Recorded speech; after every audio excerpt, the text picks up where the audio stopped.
Hello everybody, welcome to the United Stand. I'm Mark Goldbridge, and should Marcus Rashford be leaving or returning to Manchester United this summer? This is another story that is coming out again, and something a little bit different. It might even look a little bit different with the lighting, but we are going a little bit different because I want your comments in on this. Get in first, because we saw in the last 24 hours different stories coming in from different outlets like Sky Sports and others saying that Marcus Rashford doesn't want to go to London, wants to play in the Champions League, wouldn't be opposed to coming back to Manchester United. Ben Jacobs has said he won't be coming back to Manchester United. Ruben Amorim doesn't see him as part of the plans. I think there are a couple of things that we can learn about Ruben Amorim and players that he decides aren't part of his system.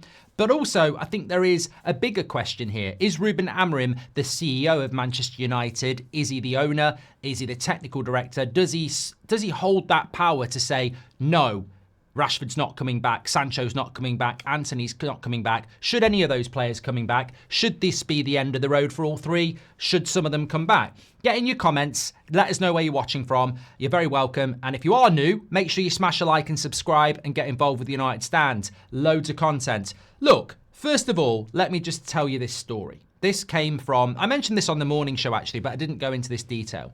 So Amarim has always made it a stipulation that the players he manages are a positive influence on the locker room.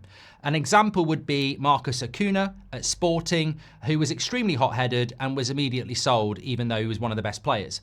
Also, Slimani, who returned to Sporting as a fan favourite and immediately started scoring goals, but started getting cocky and was immediately pushed to the sidelines and left after only half a season. Also, if players are big players or whatever, Amarim will sell those players if they don't match his style of play and may even detract from his style of play. If you look at the Amarim teams he's inherited, he will always change it to what he wants. Marcus Rashford does not suit Manchester United's system. We play a 3-4-3. We play a 3-2, whatever you want to call it. 3-4-3 is what I would say, multiple other explanations. Marcus Rashford cannot play in the wide positions that Dorgu and Dalot operate in because you've got to work hard and defend, and he doesn't suit that. Much the same as many, Mo Salah wouldn't suit that. He also can't play centrally because he's better off wide. So he doesn't suit the system. You can't have a 350k a week player on the bench. He has to start. Marcus Rashford is good enough and has played long enough that he's got to start. And he needs to find a club where he can start. And he ain't going to start at Man United because he doesn't suit the system. Secondly to that, him and Amarim have had a very public falling out. Amarim has said he wasn't trying in training multiple times in January. And Rashford went and did an interview without the club's authority saying, I think I need a new challenge. So you've got a player that doesn't suit the system. And we've got plenty of stories about Sporting and Amarim removing players that didn't suit the system just for that, whether he liked them or not. And you've got plenty of stories from Sporting where he removed players that he felt were a negative impact on what he was trying to do. So Rashford doesn't suit the system and has had a bit of a fallout with the manager. So Rashford's ticking two boxes when one would suffice in an Amarim team to be removed. I don't see a way back unless an owner like Sir Jim or somebody else in the club says we need to bring him back. And we've made that mistake too many times. So I actually look at this in this way and go, Amarim's clearly not going to want him back. He's clearly not part of his plans. Rashford clearly has an issue with Amarim, and, that's not good for either person. Amarim needs to move on with what he's doing at United, and Rashford needs to move on with the rest of his career. If he was to come back, I don't think I'd have any bad feeling towards Amarim or Rashford. I'd have bad feeling to the owner who goes, let's do this again. Because we've been making this mistake for years. We did it with Martial, Mourinho wanted him gone. Club said we're not going to do it. We've done it multiple times with players where we've kept them too long when a manager has said move them on. And that has led to every one of those managers getting the sack. So if we want to be something new, it's very, very clear that we need to say this is the end of the road. There is no coming back. Logically, you could easily go, you've done well at Villa. We can't really find a viable option. Rashford's people might say we can't really find a viable option. Let's just go on the tour together and see how it goes. Oh, I quite like it here now. Let's carry on. But that that doesn't solve a problem. That's a necessity. We can't find an exit, so let's just carry on with what we're going on. The only reason Rashford should come back is if he wants to come back, Amarim wants him back, and they're desperate to get back together. Not because we can't find anything else, so let's get on with it. That's like staying in a marriage because of the kids or something like that, isn't it? You know, it's not actually the way to do it. So the logical thing is that we move on. And then, of course, overarching all of this, financially, he doesn't fit our system. We're paying a lot of money for somebody that doesn't fit our system. So, look, we're going to keep getting these stories, but I think the end doesn't have to be as dramatic and toxic as people think. It reminds me a lot of the Paul Pogba situation, because I like Paul Pogba. I liked him as a player. I thought he had an amazing talent that generally he hasn't really hit the heights he should have done. Fantastic player, but I think he could have been up there knocking on the door of Kante and Zidane in relation to great French midfielders of our generation. But it didn't work out for injuries, bad advice, whatever. And at the end of it, a lot of people were like, get out of our club. And a lot of people were Pogba FC. And I was like, there's been times where I was really excited by Pogba. He's a great talent, but it is time to go. It is a divorce, but it can be amicable. And I think it's the same with Rashford. There's been good times, there's been bad times, there's people who can't stand him, there's people who worship him. I sort of look at it and go, look, Rashford and Martial were two of my favourite players for years. Not anymore.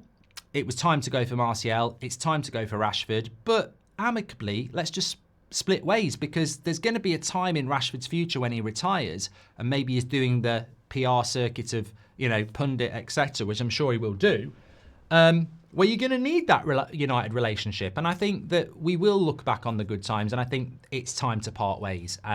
What we don't want to see happening is this just elongate over the summer. It needs to be a quick solution.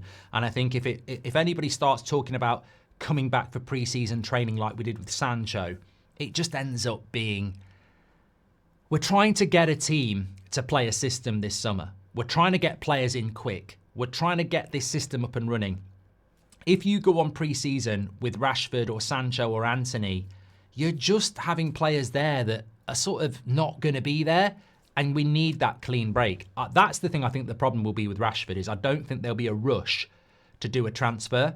But I think even for his part, if he wants to be at Barcelona or wherever he wants to be, surely you want to be in there from day one getting match fit. You don't want to waste another season at 27. We'll have to wait and see. Get your comments in below on that one. I did want to add in as well, though, that, look, this is not exclusive to Marcus Rashford. I think this applies to Jadon Sancho. I think it applies to Antony. The same principles apply. Maybe not on the same things. I don't think you can put Sancho and Antony into the locker room management of Amarim, where he's had a few issues with Rashford and, there's no going back. I think you put Antony and Sancho into the area of, they don't fit my system. They're not part of my long-term plans. Antony is a winger, and I don't feel that he's defensively good enough to be out wide in an Amarim system, and he's not a number 10. So I think with Antony, again, you're paying a lot of money for a player that doesn't suit his system. And we said this about Amarim at the start. We can't be hypocrites.